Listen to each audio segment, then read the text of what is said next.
My pick is the Rams. I believe it's 1.5. I feel like we had this discussion either last week or the week before when it's like 1.5. I don't care about the number. I just think the Rams are going to win. I think the Rams are going to win. McVay off of extended rest. They played on Thursday, looked very good. The biggest concern is the pass protection, and I think against the Flores pass rush and blitzing, I think they did a pretty good job protecting Stafford.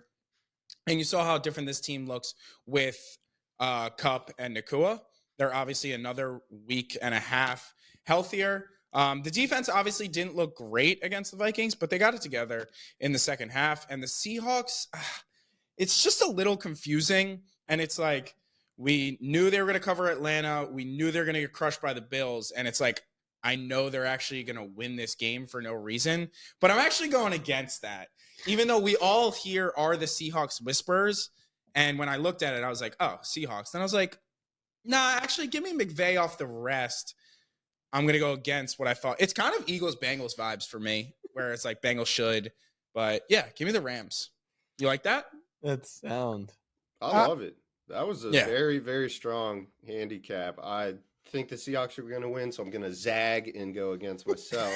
Exactly. No, I don't think strong. the Seahawks are going to win. You said that. No, you literally said that. I think it's such a Seahawks spot where it's like we knew they were going to crush the Falcons. We knew they were going to get crushed by the Bills. And now it's like, oh, they're at home. The Rams are hot. The Rams are back. Are the Rams a Super Bowl contender? No, have you guys ever seen have you seen Family Feud where they give like the most dog shit answer and everyone's like, good answer, good answer, good answer. That's like the vibes I'm feeling right now.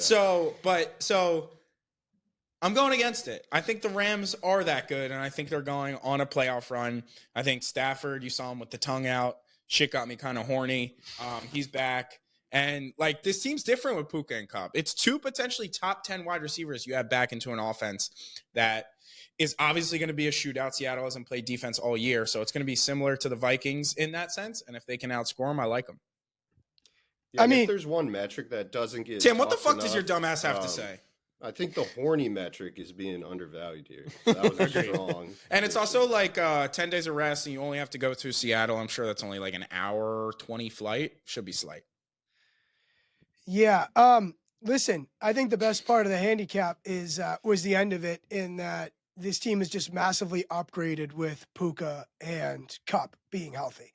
They actually did a fair job, kind of buoying themselves with the, entire O-line out and those guys being in and out of the lineup. And a point I heard earlier this week was that we just haven't adjusted, or, the books are not adjusting for how much better LA is with these two elite pass catchers. So I think, honestly, you're pretty strong there. I like the pick. Let me give you a devil's advocate here, not on the pick, more so on Tim's line of thinking here. Davante Adams is worth not even a quarter of a point to the Jets, and Deontay Johnson for the Ravens this week is not worth shit to the spread. And Kupp and Puka are top 10 wide receivers.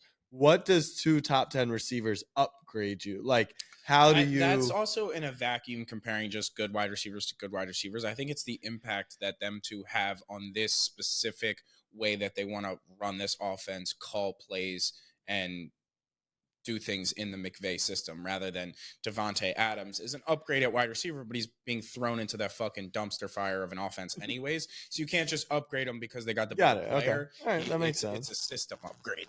On top of that, it's cluster injuries as well. What we talk about, like, it's oftentimes you can win a game without Davante Adams, but when your two is gone as well, your line's shaky. Like, it's the cluster effect of that. You could argue it's 2.5 points, honestly.